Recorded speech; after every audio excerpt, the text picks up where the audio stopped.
งพ่อประเสริฐเจริญพรอวยชัยให้ท่านสุขใจทั่วกัน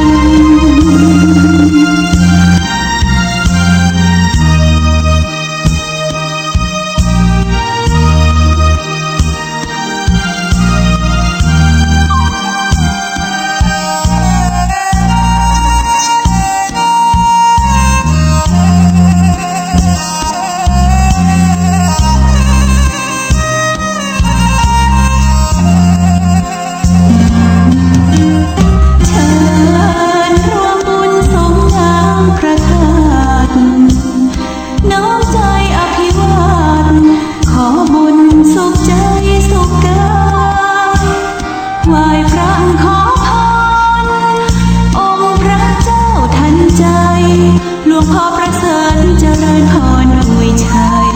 ให้ท่านสุขใจทั่วกัน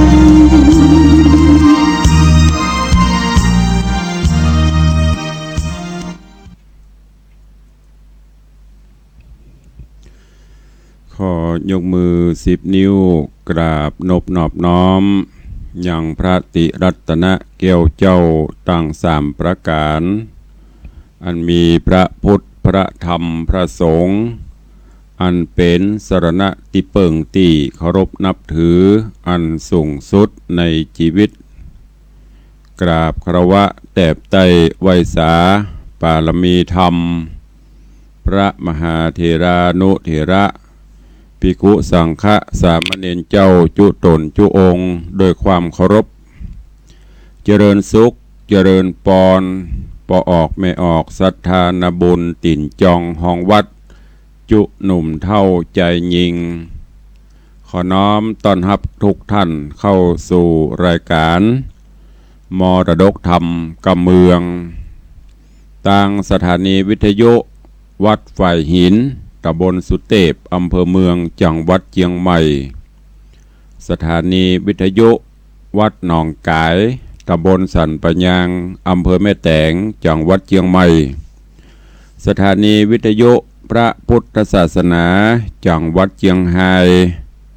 และสถานีวิทยุวัดป่าแดงมหาวิหารอำเภอเมืองเชียงใหม่ตลอดจนวิทยุชุมชนเสียงตามสายห่อกระจายข่าวตามวัดตามวาตามหมู่บ้านต่างๆพร้อมกันนี้เจริญปอนสาธุชนญาติโยมติดตามรับฟังต่างเฟซบุ๊กเฟซไลฟ์ต่างเว็บไซต์อินเทอร์เน็ตทุกช่องอยู่ในเวลานี้รายการนี้ดำเนินโดยอัตมภาพพระครูวิสิทธิ์ศรีลาภรณ์เจ้าคณะตำบลป่าแดดเจ้าอาวาสวัดวังสิงห์คำตำบลป่าแดดอำเภอเมืองเชียงใหม่จังหวัดเชียงใหม่เป็นผู้ดำเนินรายการก็นำเอาธรรมะแบบปืนบ้านล้านนาเมืองเหนือมาเทศนามาพบมาปะกับญาติโยมทั้งหลายเป็นประจำตึงวันกุเจ้าตั้งแต่เวลา6 โมงป่ายถึง7 โมงโดยประมาณยกเว้นพี่น้องต่างเชียงรายที่ฟังสัญญาณจากวัดพระแก้วจังหวัดเชียงรายก็ฟังกันเมื่อค่ำยามคืนตั้งแต่เวลาประมาณทุ่มเกิงถึง2 ทุ่มหรือบางเตือก็ทุ่มถึง2 ทุ่มโดยประมาณ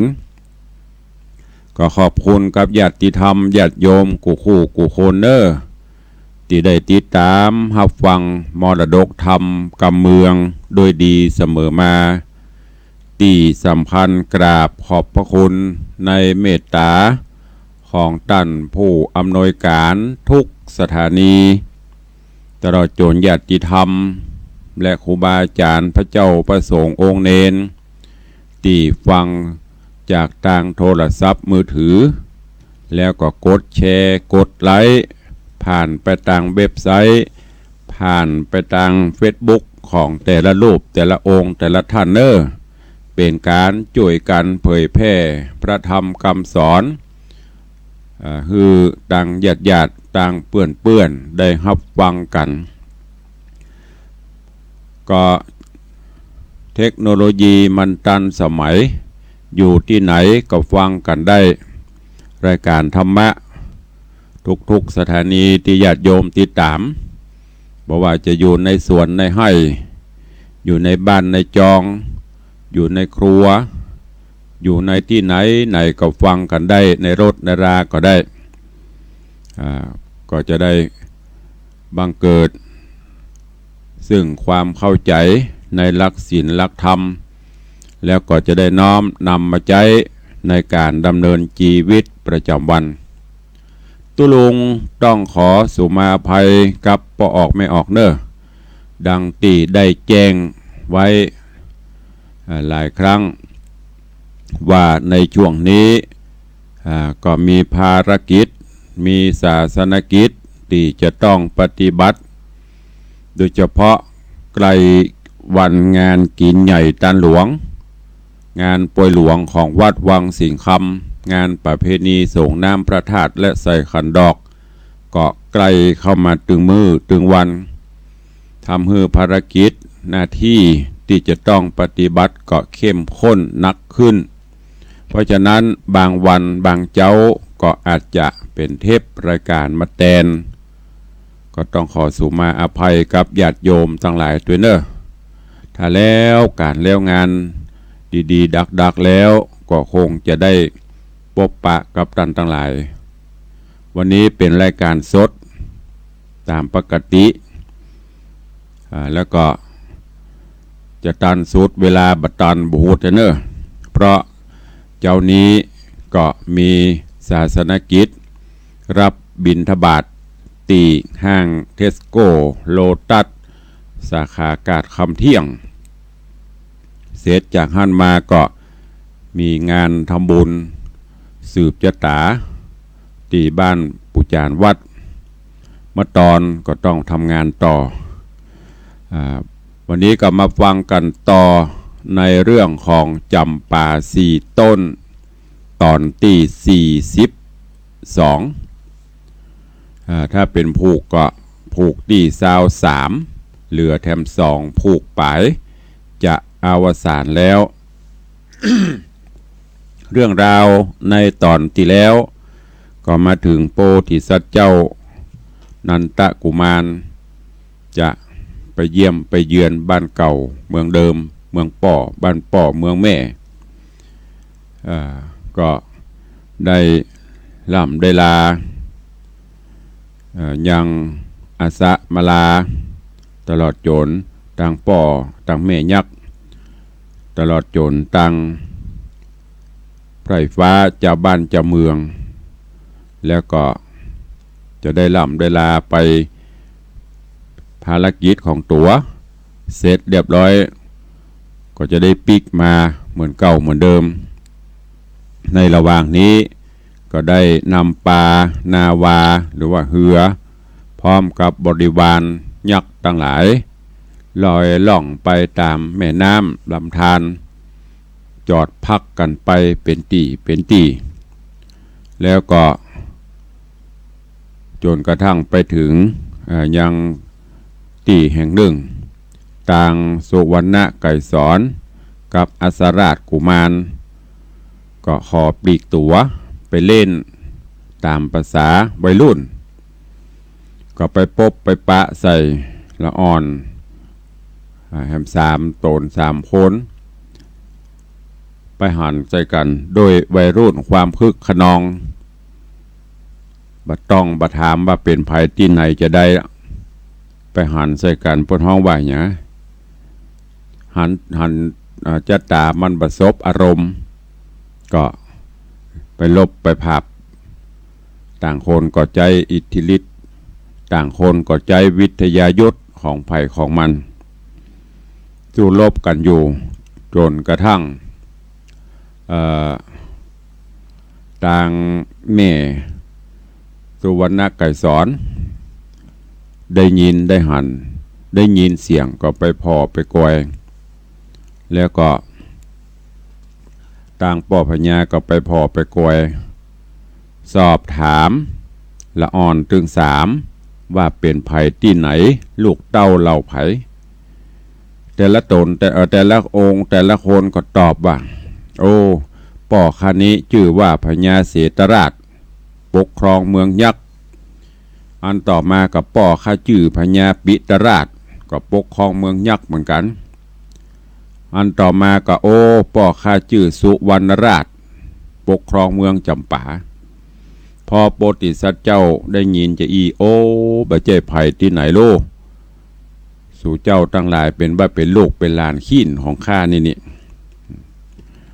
พอได้ยินจะก็อธิบายเรื่องราวความเป็นมาเป็นไปฮื้อฟังจนเป็นที่เข้าอกเข้าใจกันจากนั้นก็จะนำปากันเดินทางเพื่อที่จะไปบ้านไปเมืองปัญจละนครเป็นลำดับไปเรื่องราวจะเป็นจะได้เจริญปอนอีป่ออีแม่ป่อออกไม่ออกศรัทธาญาติโยมตั้งอกตั้งใจรับฟังยังพระธรรมเทศนาปืนเมืองเหนือเรื่องจำปาสี่ต้นในตอนต่อไปณโอกาสบัดนี้ นะโมตัสสะภะคะวะโตอะระหะโตสัมมาสัมพุทธัสสะโปติสัตโตส่วนวานอโปธิญาณเจื่องเจ้านำหนุ่มเทาโยธามินำแนมวนโมยังจอดอยู่ดงดานเพื่อสำลานยังจอดกันกาละหอดตึงตันก็ปากันบ่จะขึ้นสู่ฟ้าไปบนมาโดยหนอากาศคำหวยหาดดอยผาข้ามดงนาป่าไม้มารอดไก่ปัญจาลนกรยักดงดอนผู้เท่าอันเป็นเก้าเสนาก็ทูลสาน้อมไปซึ่งพระบาทไทยนอมุนีว่าจูมเฮามีบอดหน่อยนับหลายร้อยหลายปันกันปากันขึ้นสู่ยังที่อยู่หอคำเตี้ยงอึบนำโจอดจดทีบ่มีที่จักเตียวกวนเราเร็วรีบสั่งยังพาสัตว์กวางเก่งหานอกปลาเมืองใหญ่แห่งปอดไทยภูบานนอโปธิญาณหนุ่มเดาขันนิงเล่าหันตันจริงจักปันโอกาสอนุญาตตามกรรมแล้วรีบนำไพร่ไตพร้อมเสียงไข่โยธาพร้อมท่วงไข่โยธาลงกลางนาต้งกวางตี้จิมคางราชธานีเสนาบดีผู้เท่าอันเป็นเกาลิโปนโหเวทมนต์องค์อาจก็เนรมิตภาศาสพังกาอันงามตาใหญ่กว้างพร้อมจุอย่างเร็วไวดังปัจจัยเข้าน้ำมีพร้อมพรำจุประการนอโปธิญาณธิราชกับสองหน่อยนาจจญาขึ้นผางการีบเห่าเข้าสู่ดาวหอดในเฮือเจ้าไตไพรราชดังอำมาตย์เสนามิตรนำแนบมวลหมู่ขึ้นพร้อมอยู่โรงการเพื่อเอาการยั่งย่อนหือหายอ่อนมีแห่งก็มีคันเล็ดนานากระวาสีโนอันว่าคนต่างหลายม้วนหมู่กะอันอยู่เวียงใจตั้งไปในไปนอกคนอยู่ขอกอนาไหลกันมาจุดาวตามเสียงเป่ากองใจเขาและไปพอคอยหันนอประยอดซอยบุญนานำพระจาไพรราชตั้งอำมาตย์คนในเป็นยักษ์ตาใสหัดเห่ามาจากดาวไพรโซนมาด้วยหนอากาศแล้วก็หยาดลงมา กลางแดนนาโต้งกวางเนลมิดสร้างหอกคำงามนาน้อมกว้างใหญ่เมียนเสียงควายเลียวปานเขาอาสาจันจุโพไขกล่าวอูหลายประการพ้องว่าตนผู้บานที่ราชฤทธิ์อาจเลือนลายไปบ่หมายเพียบใดภาพโลกใดจุมปูพ้องว่าโมสูดหนุ่มเทาอย่าได้เล่าลือไปอย่าวางใจโดยง่ายเหี่ยวเป็นยักให้ดงหนาทะลิมาอยู่ไกลไม่จักไล่กินคนกวนเอาตนลีซอนอยู่ที่บ่อนแดนไกลบอกวันไปที่ไกลเหี่ยวยักใหญ่โด่งตันจักปากันตื่นญาติจีวิตขาดเมื่อมอนเจ้านครใหญ่น้อยใครกล่าวถอยนาพ้องสังกาใครโหจวนเจ้าโมลวงลายรีพันภายไปไกลหือโหควายตามมีพ้องเล่นหนีจากโมตีนบ่อยู่ป่าไปรีบเรียวไวเฝ้าฟังเล่นหน้าตังเป็นสายอีดดาตายบ่จอดต่อเตารอดเหือนโตนก็มีหันและนา เตพาตะโรอันว่าสามองค์ใจปีอีกเอาคือว่าเจ้าเศรษฐราชเจียงคานเจ้าผู้บานปิตราชและเจ้าหน่อยนาฏสุวรรณกุมารนำโยธาหารลอยลองมาตามต้องวังทานบ่ปอดนานก็หอดถึงต้าจอดเวียงใจแล้วเร็วไวโป้งขาดฮืออำมาตย์เสนาและประชาจุโพรีบขึ้นสู่ดอนทรายแล้วผ่านภายใต้เตาไว้นาเขาเวียงใจเล่งและไปซ่อนพอหันภาษาจ่อหอจา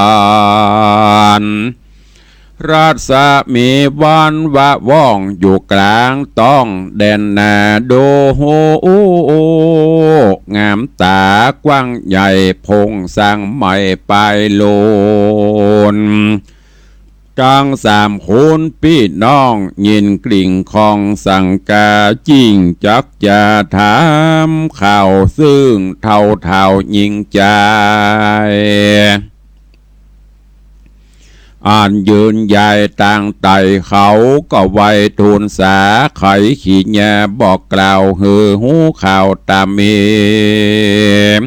เจ้าผู้มีผู้ปี้หูแจ้งทีอาการมีใจบานจื่นจอยว่าน้องสุดซอยเรารา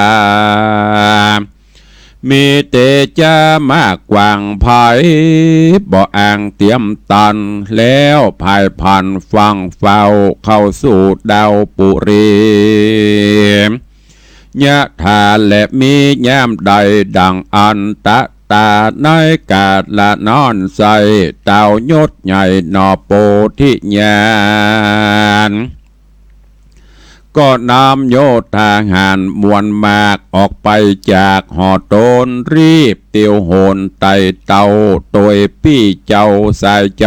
ติดกันไปจะจืดฝุ่นมุ้งมืดบังบนโจมรีปนโหห้องสะนันกองนันเนืองก็เมงหันและนาการว่าไปหลอดห้องกลางเตดต้องเวียงใจสีจอมไต้ยศใหญ่ก็ปานางนาไทยเตวีเสนาบดีผู้เฒ่าอมาตย์เก่าต่างตาและประจามวลหมู่ขึ้นไปสู่โรงการแล้วปากันกลมเกลาไว้เต้าเจ้าปิตาคือพญาจุลนีราชและนางนาถปทุมมา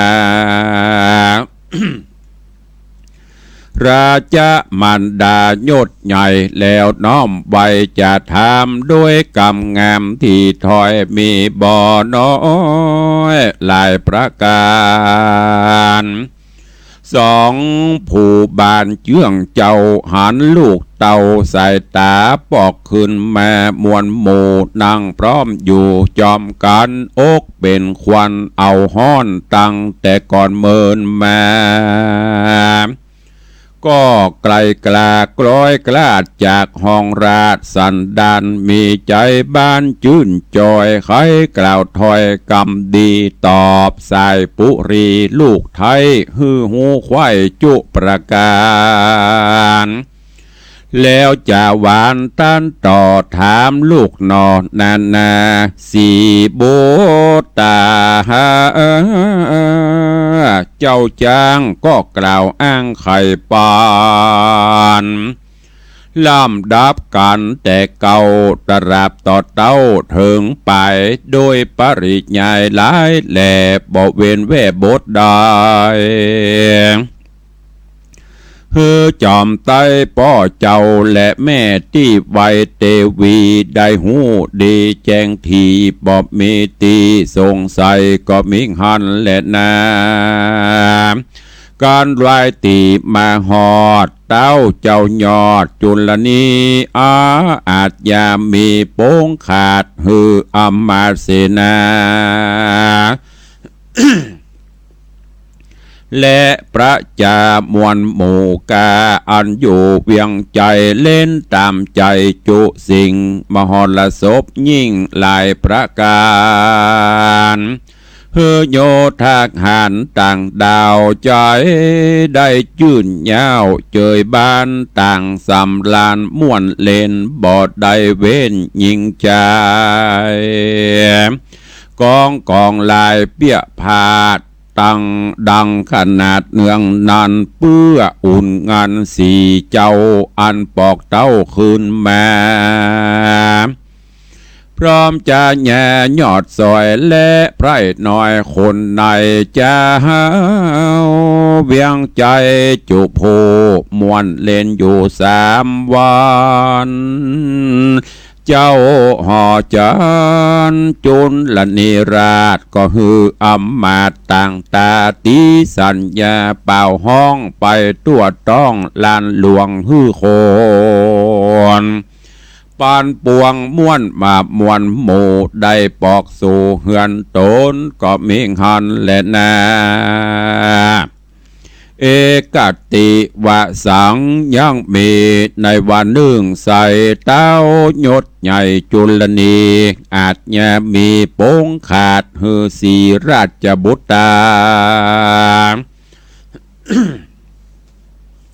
ตั้งเศษนาผู้เท่าอำมาตย์เก่าเศรษฐีกังหะบดีป้อกะมาพร้อมหน้าจอมกันที่ลงกันภาษาทแล้วโอกาสใครจะว่าจากโอสาพิเศษอติเรกมงคลยกอย่างตนลูกลาฮือเป็นเจ้าฟ้าสะเวยเมืองแตนบุญเรืองตนป้อสืบสร้างต่อยาวไปฮือสมใจไฟหอยแห่งไพรน้อยยิ่งใจคนทั้งหลายมวลหมู่กะอันอยู่โรงการต่างป้ากันจื่นสู่เขาจุผู้ว่าดีนอโมโอนี้ยบุญใหญ่จริงน้อมไว้ทูลทราบว่าพระปิตาพ่อเจ้าได้เป็นเก้าเวียงใจสืบไปนาฮือไพร่ฟ้าเจยบานสุขสำลานพร้อมไข่แย้มป้อไทยจะลาก้อยพิจารณาตั้งต่ออย่างหลานน้อยหนอสุวรรณไก่ซอนสะโวยนกรแตนเป็นลักแก่นเบียงใจแต่นี้ไปนาแม่นศึกกลาศัตรู มีมาจูเกิดตองแดนเขตห้องสีมาค้าขออาสาช่วยกำหือล่วงลำอนตรายข้าบ่หมายเป็นเต้าผาแผ่นดาวปุรีแห่งพระภูมิป่อเจ้าขอเอาลูกเต่าแตนโตนฮือรีปนไพร่ไตหายหม่นใบเครื่องกาข้านี้นาขอกล่าวฮือหูข่าวตามมีเจ้าปุรีเมืองเก้าแห่งแม่เจ้าจอมขวัญเจ้าหอจันจักกินราชตั้งอมาตย์เศรษฐีกหบดี ป้อกาขอฮือข้าเป็นพญาเขาลัทนาจะใจข้าโอดบ่ได้เหลือใจจริงขายกำไปจีบอกฮับขันดอกเตรียมตาฮับขันดอกเตียนคำได้ไข่กำตานกล่าวฮับเป็นเต้าสะวยเมืองแตนเต้าบนเรืองผู้เท่าคือเต้าเจ้าจักขินะลาจาเหตุนอนนาตัวข้าจักได้พรากนาคืนไปสู่เวียงใจเตดต้องโขงเขตห้องจักขินะนกรขอพระผู้ทอนป้อเจ้าอมาตย์เก้าต่างตาและเส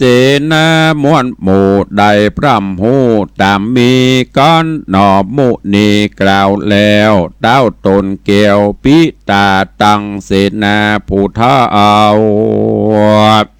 อำมาตย์เก้าเศรษฐีกหบดีมวลหมู่ก้าอันอยู่โรงกันต่างปากันกั้งแกนตุกทังแน่นถนัดใหญ่ต่างอาลัยจุผู้นั่งดักอยู่จุคนก็มีหันและนาโสโปธิสัตโตอ่านว่าโปธิสัตว์ตนองค์อาจอยู่ห้องราชปัญจลนกรกับเต้าผู้ทอนตนป้อและแม่แก้วหนอจอมพวนเมินหลายวันบ่น้อยก็คือจ่องหอยอาลัยเถิงเวียงใจเตดตองโคงเขตห้องจักขินะนกรจริงย่อก้อนขาบใบซึ่งเต้าไทยปิตาและมันดาแม่เจ้าว่าขอปอกเต้าถอยโหนน้ำรีปนมวลหมู่ปอกไปสู่จักขินะปุรีเยี่ยวเต้าภูมิผู้เท่าอ้ำมาดเก้าปัจจาจักเครื่องกาโศกตองย้อนได้พรากห้องมานานสองผู้บานยอดซอยฟังลูกน้อยไข่กำก็วางตำโป้งขาดอนุญาตไปดีนอมุนีบ่จ้าจริงเรียกยักกราโยธาอันตวยมาจากเขตแดนประเทศวังกตปุรีมีเสนาบดีเป็นเก้าพร้อมหนุ่มเทาโยธาฮือรีบมามวลหมู่พร้อมน่าอยู่เร็วปานแล้วไข่ป้อนบอกกล่าวฮือหูข่าวขีดยาว่าดูราเสนาเฮยน้อยใหญ่ลิดที่ใจสามานกูก็มานานหลายหลากมักใครพรากถอยโหนน้ำรีปนมวลหมู่ขึ้นไปสู่จักขินะปุรีตามปฏิญญาณมีว่าไว้แก่ไพร่ไตคนในสู้จุงไว้แต่งสาง ยังต่างกวางปอตามีแปดว่าเป็นขนาดหือสะอาดเพียงดีแต่ปุรีนีเล่าตลับต่อเต้าจากขินนกรผ่านดงดอนป่าไม้ลัดดอยใหญ่หินผาเป็นมักกาต่างโลงอย่างฮือโกงแดนดอยเสนาไตโพฉลาดจริงขึ้นอากาศเวหา ไปปาดลาเตต้องแดนเขตห้องจากขินนกรพอดงดอนป่าไม้เอาซื้อไว้เป็นไม้เฮือเศษนาหลายพร้อมควายแปลงต่างไตตามกรรมเศษนานำน้อยใหญ่ฟังเต้าไทยไข่จาข้าวโซมนัดสาจื่นโซรีบฟังฟาวเดียวปันเขาป้ากันแต่งสร้างยังดังกว้างงามดีตามหนอบมุนีแต่งใจเสียงเมียนควายเลี้ยวไว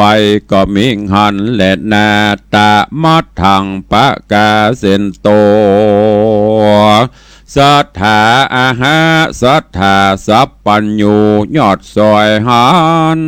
บาทถอยบาลีโบสหลังมีไปเจงพระจิงแสงเตสนาว่าสัพเพเตยักขะโยธาอิทิมันโตดังนี้เป็นตนภิกขเวดูราภิกขุสงฆ์ตนทะรงสินใสบ่อเศร้าเจือโคตรเงาอริยสาวกาอันว่ายักขะโยธาป่าไม้ฤทธิใจสามานฟังราชองค์การโป่งขาดแห่งเจ้าธิราชบุญมีเขายินดีจุผู้พ่องขึ้นสู่เวหาพอดงนะป่าไม้เอาซื้อไว้เป็นหมายฮื้อเสนาลายไปไตเนละมิดได้บัดเดียวเป็นตั้งเตียวใหญ่กว้างตามตีเจ้าจ้างประสงค์เข้าแดนดงท่องเถื่อนพองเนลมิดเคลื่อนดอยผา พ้องลกลูกขาต้นไม้ไปสัตว์ไว้แดนไกลสัตว์ในไพรป่ากว้างกือแลดจ้างเสือมีตกใจหนีม้วนหมู่หนีไปสู่แดนไกลโยธนายโหห้องสะนันกองดงดานบ่ปอนานก็รอดเมืองแก้วยอดจักขินปุรีกันต่างดีเมียนแล้วเสนาแก้วต่างตาก็ทูลสาขาบใบซึ่งพระบาทไทยบุญภายว่าบัดนี้เสนาหลายแต่งสร้างยังตั้งกว้างงามดีตามพระภูมิแต่งใจหากเมียนควายสับประการนอโปธิญาณฟังแล้วใจผ่องแผ้วโสมนัสสาจริงไปทูลสาขับไว้ซึ่งเต่าไทยจุลนีเจ้าปุรีตนป้อและนางแก้วหนอมันดาตั้งพาตาปี้เจ้าพร้อมทวนเราสามใจตั้งนางบุญภายยศใหญ่เตวีปี้ไทยตั้งสามเก่ากำงามต้านต่อว่าขอเจ้าป้อปิตาตั้งมันดาแม่เจ้าตั้งปีอีเก้าสามใจนางบุญภายยศใหญ่คือสะพ้ายบุญเรืองไปแอวต่างเมืองต่างห้องแดนเตตองจักขินนกร แล้วบอกสายสามอนนาดน้อยคือนางยอดซอยเทวีและสายปูดีตั้งกู้พร้อมตั้งหมู่เสนาฮือแต่งดารีบหาวเพื่อไปสู่ดาวจากกินปุรีก็มีวานอนแลนะนิติตังขีญาสังวันนาวิเศษจาห้องเหตุจำปาสีตนก็บังโกมสมฤทธิ์สเดช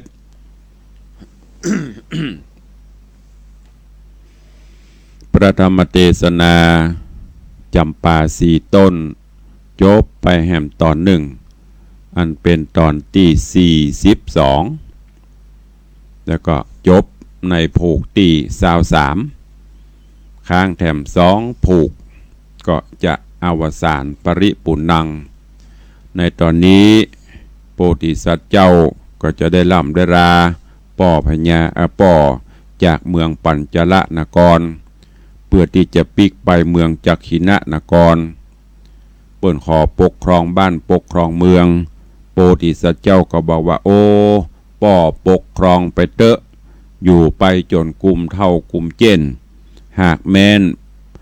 มีอันต้องปัดปรากจากไปก็เอาไว้ให้หลานได้ขึ้นมาแทนเตอะทั้งนี้และท่านนั้นก็เพราะว่าข้าบาทเจ้าได้ไปฮับปากฮับกรรมอย่างป่อพญาเมืองจักขินะนครปุแล้วก็จำเป็นต้องไปปกครองบ้านเมืองปุ้น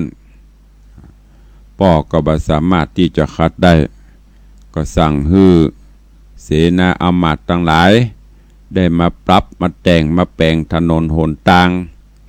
จากเมืองปัญจละไปเมืองจักขินะฮือโล่งเตียนฮือซื่อจะไปฮือกดฮือโก้งที่ไหนเป็นลุมเป็นม่งก็ฮือโถมฮือปรับฮือมันได้ระดับงามดีปลูกต้นไม้ต้นตอกอย่างเน้อเสนาอำมาตย์ทั้งหลายตึงเสนาคนเสนายักษ์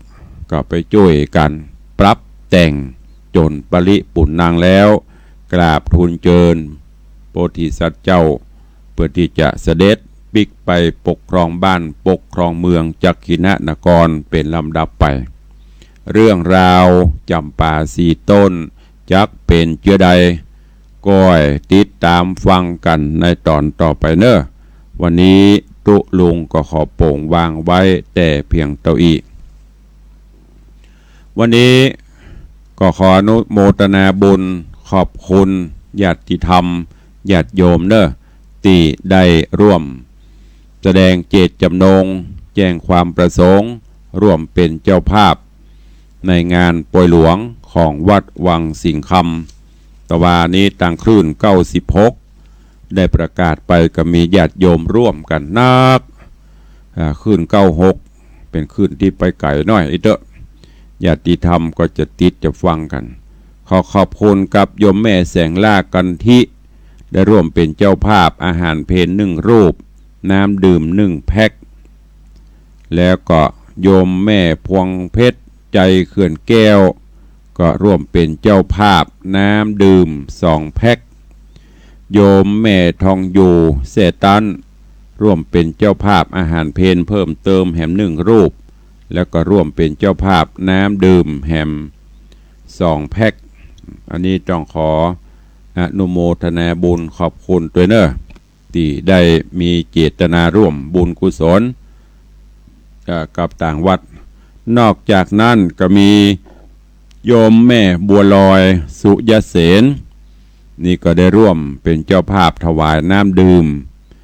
เป็นจำนวนเงิน1,000 บาทขอขอบคุณกับโยมพรหมมินทร์โยมบัวลอยโยมนัทพงษ์นางสาวพุทธดีพรหมแก้วอันนี้ก็ได้ถวายน้ำดื่มเป็นเงิน1,000 บาทตัวขอบคุณกับแม่สมศรีนรินทร์บ้านใจสถานพุทธเจดีย์9 ยอดร่วมเป็นเจ้าภาพสังฆทานชุดกลาง1ชุด 1,000 บาทพี่ไอถาวรยมปีดวงนภาปักกล้าพร้อมลูกหลานครอบครัวบ้านใจสถานเจดีย์9 ยอดก็ร่วมเป็นเจ้าภาพ สังฆทานชุดกลาง1ชุด1,000 บาท ขออนุโมทนาบุญขอบคุณเนอะในเจ้าวันนี้ญาติโยมฟังอยู่ที่ไหนจอกใดแจงใดใครอู้ใครเอ่ยกับตุลุงก็โทรศัพท์เข้ามาเนอะเดี๋ยวเวลาแถมประมาณ 4-5 นาทีตุลุงก็จะต้องนำรายการจากไปก่อนเพราะกำเดียวจะต้องไปรับบิณฑบาตดังที่ได้แจ้งแต่ต้นรายการไผจะอู้จะเอ่ยตัวก็อู้เอ่ยเข้ามาได้เนอะ0817836540